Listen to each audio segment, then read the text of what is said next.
Salut! Aujourd'hui, pas mal de petites questions. Pour commencer, Stéphane, joues toujours du rock, mais n'est-ce pas une musique violente? Moi, j'écoute toujours de la musique skin. Est-ce que c'est d'être violent que d'écouter ce genre de musique? Bon, j'ai déjà répondu quelques fois à ce genre de questions. C'est notre conscience qui va faire qu'une musique peut être négative ou positive. Par exemple, avant, j'ai joué dans des groupes où j'ai exprimé des idées négatives et de la haine. Automatiquement, on transmet euh, cette vibration. Mais aujourd'hui, comme ma conscience a changé et que je suis devenu quelqu'un qui aime la paix et l'amour, automatiquement, quand je construis, je fais un morceau de musique et des paroles, ça va naturellement être imbibé de paix. Donc, on peut utiliser toute chose pour l'amour ou pour la paix, l'amour ou la haine. Par contre, si on écoute de la musique qui propage les idées de haine, on peut à un moment être influencé par cette haine. Et c'est la réalité. On pourrait se dire, oui mais moi je suis pas comme ça, j'écoute juste pour le fun, etc. Mais il suffit que dans ta vie, tu rencontres un accident, quelque chose qui te heurte, dans ton subconscient, il y aura naturellement ces pensées, cette haine. Et elles peuvent te prendre à ce moment-là et te dire, oui, c'est vrai. Et là c'est parti en fait. C'est comme ça. Donc il faut quand même être conscient que l'association avec des choses positives nous permet d'évoluer positivement et des choses négatives peuvent nous toucher à un moment et nous emporter. Deuxième question. Bonjour William. Le pardon est une victoire, mais à qui profite-t-elle le plus? À celui qui l'accorde ou à soi-même? Ça c'est Nat. Très bonne question Nat. Bah déjà, aux deux. Pourquoi? Parce que pardonner aux êtres, c'est comme quelque part leur permettre de ne pas prendre les fruits de la mauvaise action. Quand quelqu'un nous demande pardon et qu'on lui accorde le pardon, alors ça le lave de cette mauvaise action. Donc ça c'est quelque chose qui est très important. Et puis par ce geste de pardonner, il va pouvoir évoluer, vous lui montrez l'exemple. Si au contraire vous le frappez avec une mauvaise parole, un acte, hein, vous ne faites naturellement que cultiver le fait qu'il puisse se dégrader dans sa conscience. Donc ça lui profite à lui-même. Et à vous, pourquoi? Parce que naturellement, le pardon, c'est quelque chose qui élève l'être dans la vertu. Et la vertu, ça veut dire une vie d'harmonie, une vie de paix, une vie de bonheur. Donc c'est extrêmement important, aux deux. Valentine. Colère, injustice, ras-le-bol, les gens qui s'acharnent malgré tout, pardonner peut être parfois une grande épreuve. Comment pardonner ou agir avec des gens qui s'acharnent sur vous? Je sais, c'est pas facile. Je vais prendre mon exemple personnel. J'ai tellement de gens, moi, qui m'attaquent. C'est pas une personne. Et il y a des gens qui m'ont trahi, des gens très proches que j'ai suivis, qui m'ont même accompagné spirituellement et qui m'ont véritablement, qui ont voulu me détruire. Hein, plusieurs. Hein. Et alors, si aujourd'hui j'écoutais toutes ces personnes, où serait ma paix? Où serait ma vie? J'aurais abandonné la voie spirituelle, la voie de l'amour.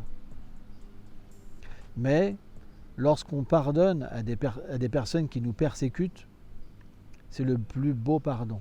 C'est la preuve qu'on a progressé.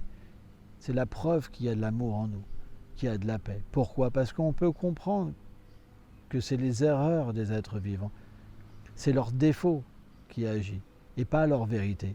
Quand on peut pardonner même à ses agresseurs, à ceux qui nous détestent et qui continuent à nous faire, à nous attaquer, alors on peut véritablement comprendre notre vérité. Se situer au-delà de la haine, de la colère, de l'envie, du respect, de rechercher la gloire. Et on peut comprendre que ces gens sont malades. Et à ce moment-là, on ressent de la compassion. Parce que la manipulation, elle est très puissante dans ce monde. Quand les gens font des erreurs et qu'ils cherchent le respect, ils refusent d'admettre qu'ils ont fait des erreurs. Et quand ils ont du pouvoir, ils contaminent tous ceux qui sont autour d'eux. Quand vous avez un ami, vous prenez le parti d'un ami. Donc c'est inévitable. Donc moi, j'ai beaucoup de personnes qui m'attaquent, mais je pardonne. Il n'y a pas le choix. Il y aura toujours quelqu'un pour vous attaquer. Il y aura toujours quelqu'un qui vous hait.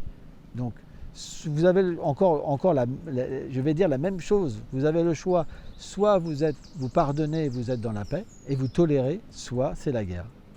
Une vie de guerre, on ne peut pas être heureux. Donc c'est un choix. Il y aura toujours quelqu'un derrière vous. C'est la nature de ce monde. Est-ce que tu as gardé contact avec Iman? Si ce n'est pas le cas, pour quelle raison? Alors, dans la vie, parfois, on a besoin de se séparer pour évoluer. C'est comme ça. Iman et moi, on a été très proches à un moment. Et c'est une personne qui est toujours dans mon cœur. Hein. Mais j'ai une vie qui est différente aujourd'hui et qui est très poussée dans la vie spirituelle. Et lui, il a sa vie de famille. Voilà, nos chemins se sont écartés, mais dans mon cœur, il est toujours là. C'est toujours quelqu'un que je respecte et que j'aime. Mais on ne peut pas être avec tout le monde. J'ai donné ma vie pour aider les êtres vivants, pas simplement pour être avec des amis. J'ai fait l'abnégation de moi-même à un moment de ma vie. Et j'ai dû me séparer, parfois même, des gens que j'aimais, pour pouvoir me débarrasser de cette haine et de ces défauts que j'avais dans mon cœur. Et ça a été un moment, quand je me suis éloigné d'Iman, c'était un moment où j'avais besoin de m'éloigner de lui. Voilà, ça ne m'empêche pas de temps en temps de pouvoir le revoir, etc. C'est pas un problème. Hein. La vie est comme ça. On explique ça dans le Srimad Bhagavatam. C'est comme des brindilles. Tous les êtres sont comme des brindilles. Et dans un cours d'eau, parfois, il y a un remous qui nous lie ensemble et puis après, on est séparés. Et bien, la vie n'est faite que de rencontres et de séparations. Ça ne veut pas dire pour autant qu'on n'aime pas les êtres. Mais qu'est-ce qu'on peut faire?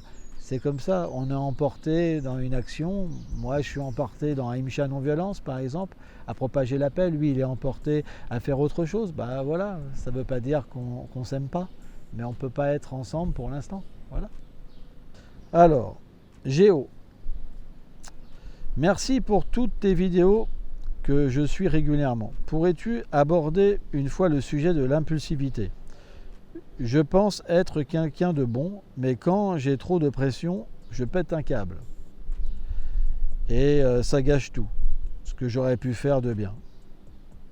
J'ai beaucoup de mal à retenir cette pulsion. Merci à toi, bonne semaine à tous, Géo. Pas facile. Le conseil que je peux donner, c'est simple. C'est qu'on ne doit pas être emporté constamment dans l'action, dans nos désirs. Il faut s'arrêter.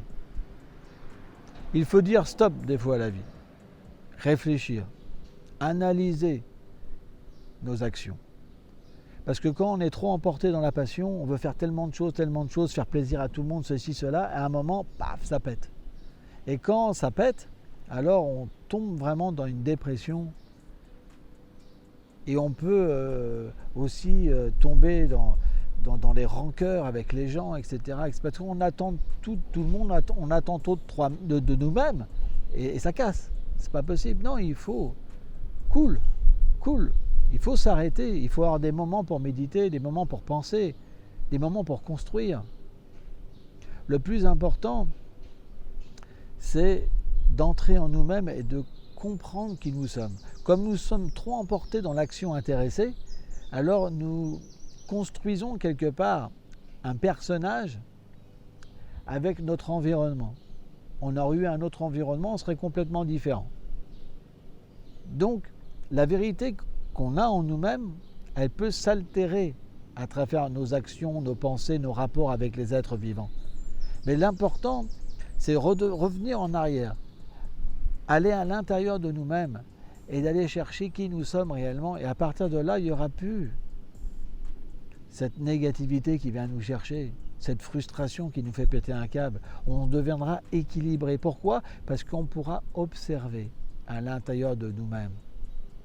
Par exemple, quand vous méditez, vous voyez des pensées venir, vous n'êtes pas ces pensées, vous voyez tellement de choses qui viennent. De la même manière, vous pouvez vous observer. Vous pouvez observer ces transformations qui sont différentes de vous-même. Parce que vous êtes l'âme, pas le corps. Le corps, vous devrez l'abandonner au moment de la mort. Et de la même manière, quand vous marchez, vous pouvez vous observer. Quand vous entretenez une conversation, vous pouvez vous observer. Vous pouvez avoir un recul sur vous-même et sur les autres. Et à partir de là, vous pourrez agir d'une manière tellement plus belle et ne pas tomber dans ces pièges d'excessivité quelque part, où on demande trop à nous-mêmes et aux autres. Merci beaucoup.